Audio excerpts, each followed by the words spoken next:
But what I want you to see, even before we consider our situation with the towers, that negativity that has fueled those folks has in a reality torn apart and decimated that land which they live in. What I'm suggesting today, it's the hate, it's the anger, it's the negativity, it's the wrath that has caused a downward spiral in the Middle East, even among those people long before we were even there. Now, admittedly, America had a hand in it, but really funding one particular side over another side, so they were pretty much simply at odds with each other. And that hate and that anger consumed them and has destroyed them, and they've been fighting really for thousands of years because they don't have it within them to forgive. They can't let go. They can't love their neighbor. They can't turn the other cheek. They can't love their enemy, love those who do them wrong. They can't do what Jesus said to do. Now understand, that was the region basically Jesus was functioning in. He was telling, it wasn't even in America. He was over there. He was telling those people, you guys better love. You guys better forgive. You guys better love your enemy. Instead of killing your enemy, pray for them and get God to begin to move upon their heart. But they didn't listen. That's the region Jesus was ministering in. And look at that region today, because they did not embrace the words of Jesus to forgive, to love, to show kindness, to turn the other cheek, to even love your enemy. Now look at us. Zip all the way to us right after 9/11. And the negativity and the hate, the hurt, I guess, first. That's what comes first. And then the hate and the venom and the wrath and the vengeance. And so we went over there, no matter what. This cat was saying, so now I don't have weapons, and we don't care. We shocked and awed. We bombed the heck out of that place. How many mothers, how many women, how many children, how many babies, how many nieces and nephews and granddaughters and grandparents do you think were killed in our shock and awe? Now, this is not against the government, because we are strangers in a land, okay? What I'm saying is, as believers, what position did we take? What did we identify with? Did we begin to embrace the gods of the inhabitants in whose land we dwell? Did we embrace their value systems, their morality, how they felt? How did we feel about going into those nations? How did we feel about going into Iraq, killing people and killing those people and torturing these and waterboarding those, and all the things that we do?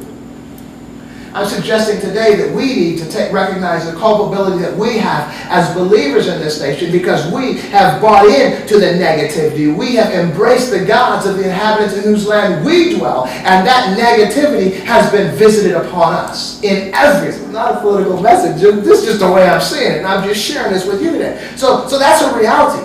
Why did Jesus tell us to love? Why did Jesus tell us not to hate? What I'm suggesting today is that Jesus understood that hate begets hate. That wrath begets wrath.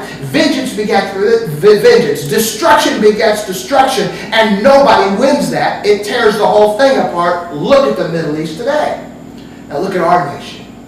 It's begun unraveling since that 9/11. Since the hate, since the anger. And we felt it. But who were the perpetrators of that? No, really. I mean, I'm speaking to believers right now, because we're to understand we don't battle flesh and blood, but it's a spiritual battle against principalities and powers and wickedness in high places, blah, blah, blah. Moving people to do things that they shouldn't do, but creating a turmoil, creating a negativity in the minds of people who are supposed to be embracing love. Now that's a simple reality. And I guess, so we see in our nation unraveling at the seams, financially, morality, immorality, and in hate and anger, and all that mess is what's fueling the unraveling. And we just can't seem to get a beat on it, because we're getting more mad. We're getting more angry. We need more guns. More guns. So what is happening? People are dying. Not only now have our people been dying overseas, now our people are dying here. Slowly but surely, the assault weapons and the mass murders and the killings, whether it's in the hood, which really wasn't too big a deal to most folks, and then it began to go like into the theater, congresswoman, into the school children, all over the place. Now the police are going crazy. You got that guy down in L.A.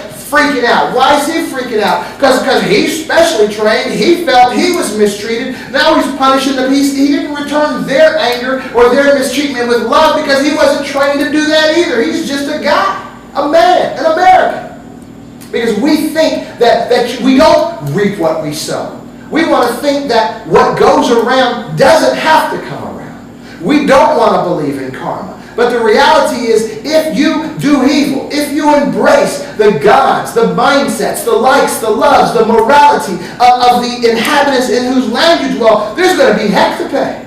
What's holding back the venom? What's holding back the wrath? Nothing, because the Scripture tells us that be not deceived. God is not mocked. Whatsoever a man sows, that shall he also reap. So if the believers aren't sowing love, if the believers have bought into the gods of the inhabitants in whose land we dwell, and now we're selling hate, what do you think we're going to reap? The only thing holding back the negativity from this nation, in my mind, are the believers. I don't want to just say Christian believers. I want to say believers of God, believers of a source, believers of the humanity, the brotherhood of all man, believers in love. And you don't respond evil for evil, because if you do, it will always be evil. It's almost like math. Evil plus evil does not equal good. Evil plus evil equals two evils. 2 evils plus 2 evils equal 4 evils. Okay? So you cannot. Now, if you have evil plus a negative 2 evils, then you have less evil. Okay? But if you face evil with evil, you're just going to get more evil, more confusion, more destruction. And that's the direction. Speaking to a believer the other day. Man, he goes to a church in Beaver Creek. A very popular church in Beaver Creek. And he said, Martin, the whole church and my wife, they're going down to buy their guns. I mean, what does that mean? For what? I mean, are you Christian or not? Do you embrace the teachings of Jesus or not? So this guy's always telling about his church and all these prophets that are coming and all these faith healers and all these speakers that are coming. And this church is this and this church is that. But if you're buying pistols and guns and assault weapons and it's not for hunting your food, and Jesus only gave you 2 commandments, to love God and to love your fellow man. I mean, come on, man. And to love your fellow man, the example Jesus gave was the Good Samaritan, where this guy loved someone who hated him, okay? So understand that. So I'm saying, man, what's up with the church? I'll tell you what's up with the church, because they're into the religion and they're not into the relationship with God. This war at home, where we have a tremendous anger and hate. The gun issue is one of those things. Another thing that it seems that there's an enemy of mankind is used to fuel a battle between the two to keep that hate going. So yeah, we might get out of war. We might come back from Iraq. We might come back from Afghanistan. But there's now a new anger, a new hate, a new venom brewing even within this nation between people regarding this gun issue. And what I'm suggesting today, if you try to sit back and get off the rhetoric, as believers now, and look at it through a spiritual eye, what are we seeing happening? As we're backing out of the situation overseas, the war, another venom, another anger, another wrath, another calamity is beginning to form within this nation, where people are beginning to kill even within this nation. I'm saying, look at this. So we have killings all in the neighborhoods. And this from a spiritual perspective, as if we were like the children of Israel, waiting and crying out to God, like wondering and asking what's going on. And because we have then regular folks dying. These are regular citizens, like in the theater in Aurora, or some of the leaders like that Gabby Giffords, or the children in particular schools, or just random people. And now we have the ex-police officer begin killing other police officers. LAPD, come on, man, we got to know. They're kind of corrupt. But I mean, not everybody, but as individuals, many of them. I'm saying there is just a confusion, and so they might take out this Christopher Dorning guy, this LAPD guy, but to me, it's more of a symptom, or it's more of an illness that we're beginning to see right up front of the tremendous unraveling of this nation. Things are just going haywire. And what I'm suggesting today is believers, we need to begin to recognize what we have bought into.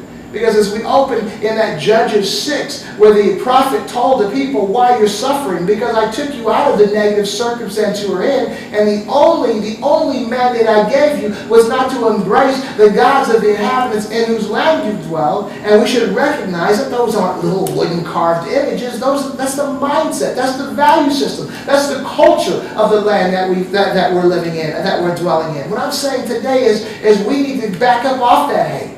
Back up off that hate. Back up off that hate. Back up off that hate. Back up off that hate. Back up off that hate. Back up off that hate.